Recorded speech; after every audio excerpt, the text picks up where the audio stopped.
Hello, nerds. Nerds for Humanity. Time for a very quick live stream. We're going to talk about the key takeaways from the big interview between Joe Biden and George Stephanopoulos. And it's going to be a short stream because, frankly, the interview was not that great. Wasn't great for the skeptics and wasn't great for the big Biden supporters. He just kind of shot I know he likes golf analogies, so we'll use one that Trump and Biden both would enjoy. Like he kind of drove off the tees and it kind of puttered to the middle of the fairway, maybe 120 yards, 100 yards. So it was one of those things where it's like, well, gee, if you were a Biden skeptic, you were hoping for a really bad interview, so then we could kind of make it very clear that we need to get a new nominee, and it would have been clear to Joe as well. If you're a Biden supporter, you probably would have wanted him to just crush it, like State of the Union type enthusiasm. Didn't get that either. So I just wanted to give you all some quick takeaways and see what anybody in the live chat thinks. I see Jeremy, Yoda are in the live chat from our member group. All right, so let's talk about it because I did live tweet it. So let me pull up some of the things that I noticed. We'll start with what I had predicted, and then we'll go into some of my observations. So these were my predictions before the interview aired. I took the position that Biden would not have a dramatic, just complete meltdown. He would give supporters something to hold on to, but there would also be a few misstatements or long pauses for his detractors. I would kind of score myself maybe a B on that one. He definitely didn't fall flat on his face, but he didn't give the supporters that much other than his enthusiasm for not quitting. He did a decent job laying out some of the challenges that Trump has with the truth. Did he have any major misstatements for his detractors? Not really. I mean, he said he didn't remember if he watched the debate afterwards, but I don't know. I think that's a stretch to say that he had like some major senior moments. So probably actually Nostradamus was probably like decently right on that.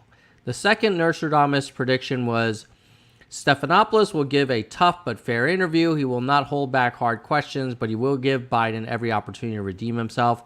Yeah, I think I might give myself a B plus or maybe even an A minus on that one. He asked some hard questions around like, hey, how do you think you're going to win with such a low approval rating?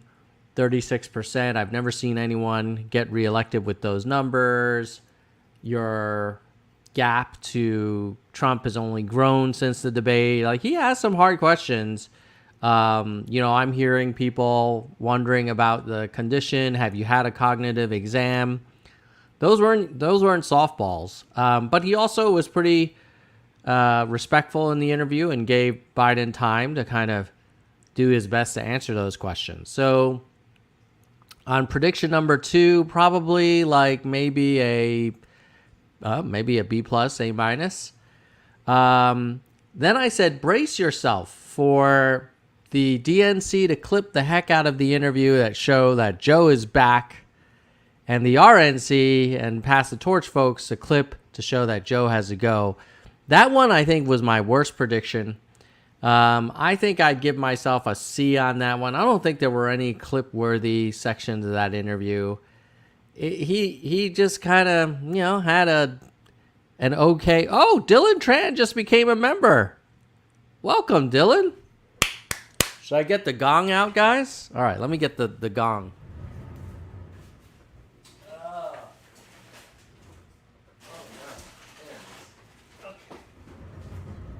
All right, here we go. Welcome, Dylan Tran, new channel member. Woohoo! All right.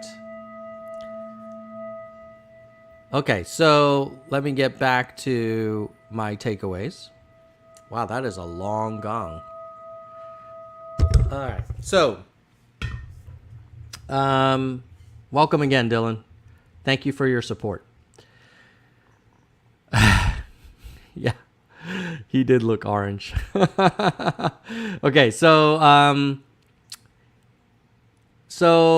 then I said, hey, if Biden has another lapse, chances are 50% he ends his campaign. He did not have a major lapse. If he has an okay interview, he'll wait to see if more congressmen, new polls, or more donors insist he step down. And there's only a 30% chance he'll do so before the convention. You know, I might give myself a maybe a C on that one. My sense was that this guy really wants to. I take my hat off. He's not a quitter. So it's probably only a 20% chance that he drops out. That's what it is. So some other observations that I thought were relevant. First is when Stephonapolous asked him about, hey, man, you're losing in the polls. He said, hey, the polls said there would be a red wave. That never happened. And then Stephonapolous said, you've got the lowest approval rating I've seen. And Biden said, well, my polls, I'm seeing different numbers. And then Stephonapolous said, hey, why don't you take a cognitive exam just to put people at ease? And he's like, nobody's asked me to. If you take all of those together, I think it does point to a bubble of information that President Biden has access to. And I think his staff is telling him, hey, our numbers show that it's, I think Biden explicitly said that his staff told him right now it's a coin flip. It's a toss-up that he and Trump are equal. I don't buy that. Not based on the conversations I'm having with friends and family, with what I'm seeing, in various online discussions and what I'm seeing from dozens of polls. It is not a coin flip. If you look at the election betting odds, the betting odds are very unfavorable for Biden. Let's take a look here. Right now, the chances of winning, wow, look at that. Freaking, let's say last month, are almost equal between Harris and Biden. Actually, chances of Harris being president are higher than Biden, according to the betting odds. And Donald Trump has a 57% chance. So maybe you could argue it's a coin flip whether Trump or his opponent will win, but it's not a coin flip whether Trump or Biden will win. That is according to the betting odds. And then if we go to the latest polls, let's go to 538.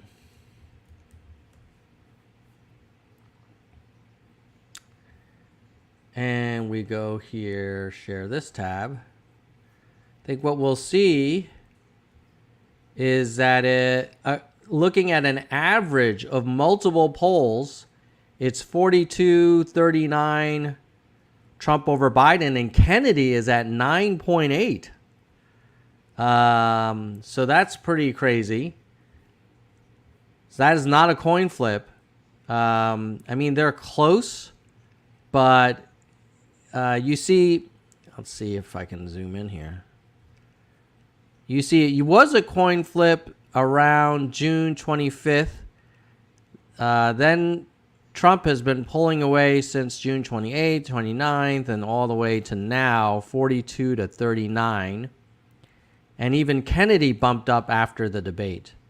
So that's not looking good. And then if you say, well, what about in the battleground states? Let's say Wisconsin. We have Trump ahead of Biden 43 to 41. They were tied before the debates. What about Michigan?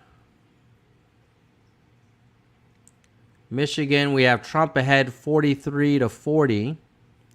Pennsylvania, we have Trump ahead 43 to 41. Let's see. What are the 2024 swing states?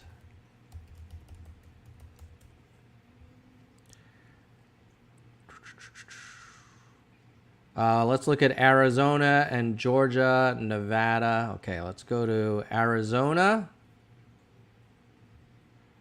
Trump ahead 44 to 38. Nevada, Trump ahead 43 to 37. Georgia was a big one last time. Wow, Trump ahead 45 to 37.6. We looked at Wisconsin, North Carolina.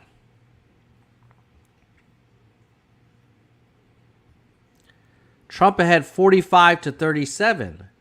So I don't know who in the Sam Hill is telling Biden that it is a coin flip, because he is literally losing to Trump in every single swing state.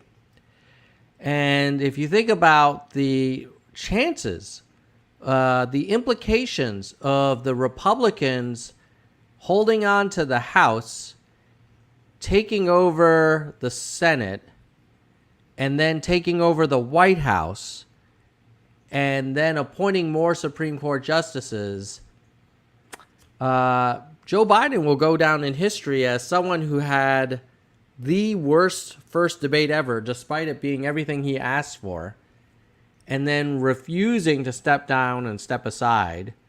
And, he'll be like the next Ruth Bader Ginsburg.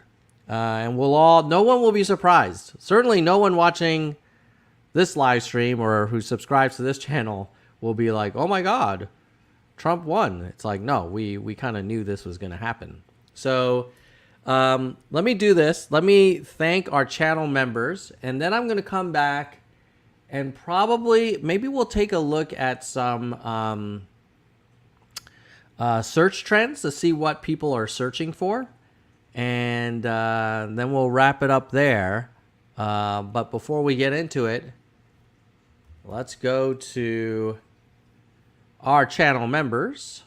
They make this channel possible. And you know what? If I can get a few more members, I might be able to start doing paid marketing to grow the channel audience. And the reason why that's important is that allows me to get bigger guests on the show, or get great guests on the show to come back more often. Because, if I have, 17,000 subs and I ask someone to come on, they'll consider it. But if I had like 25,000, bigger deal, 50,000, even bigger. So you channel members, I appreciate everything you're doing. And the biggest channel member of all is Soldier One. He is a senior vice president, and he's been supporting the channel for 50 months. Thank you, Soldier One. The next level down. Oh, by the way, I'm thinking of renaming these to something like registered voter,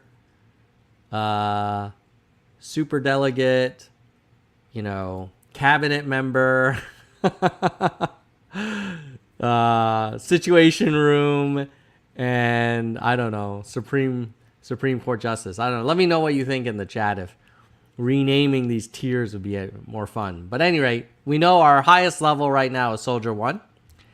Next level down are our VPs. They are based on total time as member Kristen Slevin, Bike, and Emily Quinn. Emily upgraded herself about a week ago to VP. Previously, Kristen and Bike were the only VPs. So now we have 3 VPs. Next level is Hardcore, Gene, David, DK, Jackalego, Mr. History, Mona, Vaughn, Yang, Dean, Galessa, Jay Parent, Dana, Jason, Daniel, Jeremy, Mickey, Yoda, Jackson, and Unkiyu. And then at the verified level, I will scroll through these. They are ordered by how long they've been a member. So thank you to all these amazing supporters of the channel. And if you can't click that join button and want to help out the content and help out the channel, next best thing you can do is smash the like button. And oh, good. Glad you're down with that, Dylan.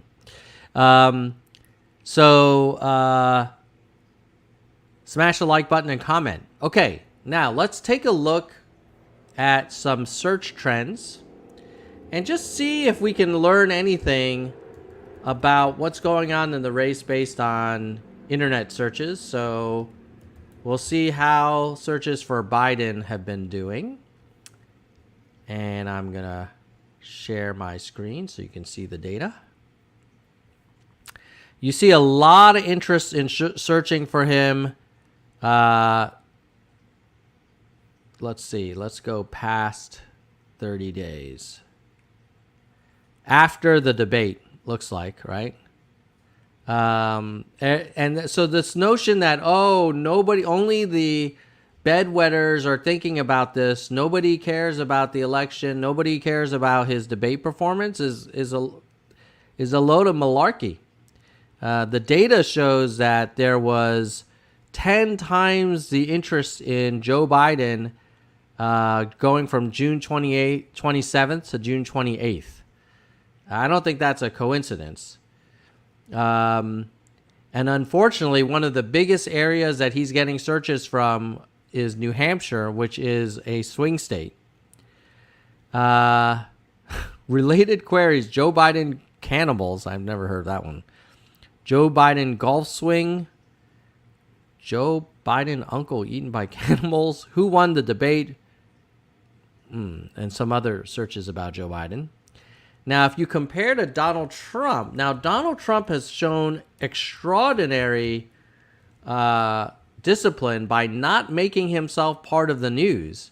So he was attracting a lot of interest on May 30th, but then a little bit more, of course, after the debate. But since then, Joe Biden has been in the news and getting the most interest from people searching. What are Donald Trump's searches?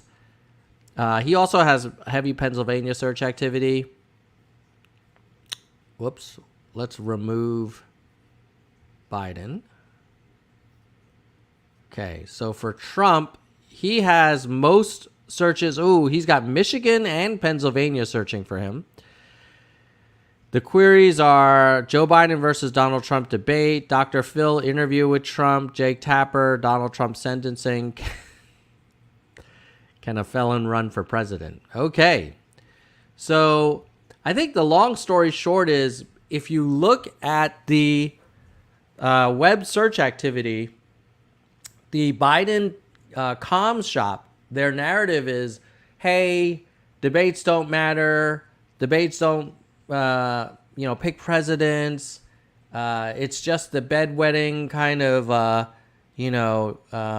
pundits that keep talking about the debate. It's like, no, man, people are searching for it. They are interested in it. It's not just, Andrew Yang and Nerds for Humanity or Ezra Klein. This is regular people out there that use the internet are searching for Joe Biden at 10 times the rate that they previously did.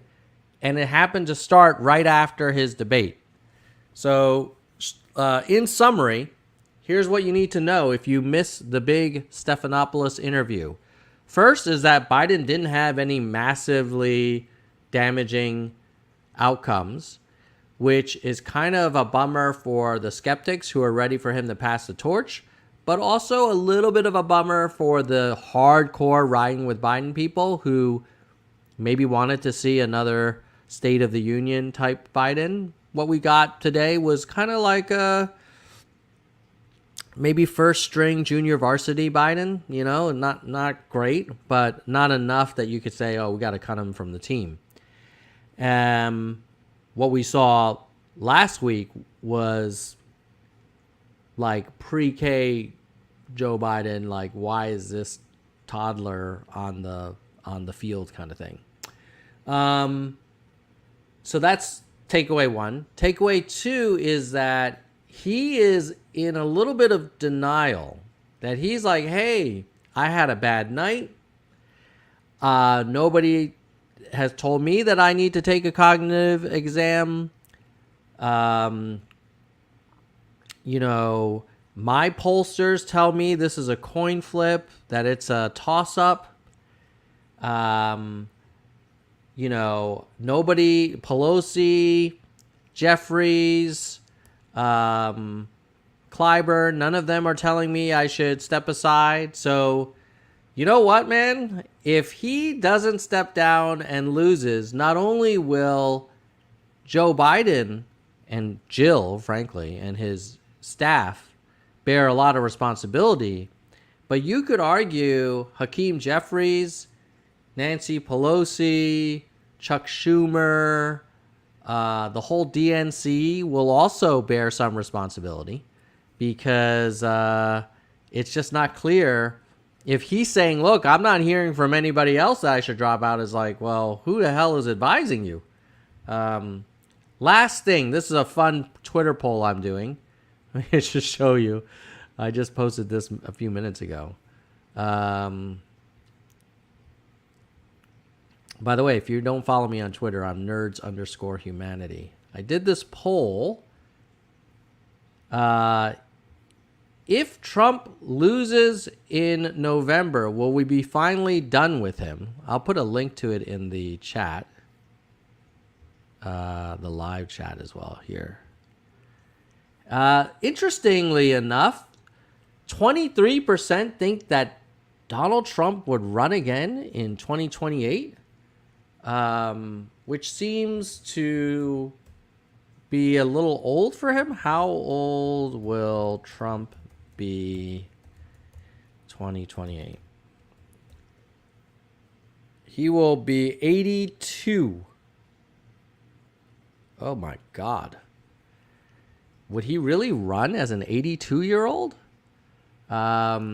He'll do another insurrection. He'll fade away. So 28% do think that he will fade away. So, yeah. I wish I had more conclusive news for you with this Stephonapolous interview. It was kind of like, what would be the equivalent in football? I kind of feel like we, like they got a first down, but way back in the other side of the field. So not a clear victory for them. They didn't get a touchdown. They didn't get past the 50-yard mark, but they also didn't have a safety, and their quarterback didn't get carted off the field. So let me know what you think in the comments, whether you think it was good or not. But and let me know what you guys predict for next week. Who knows? It's been a crazy ride. Bye, nerds.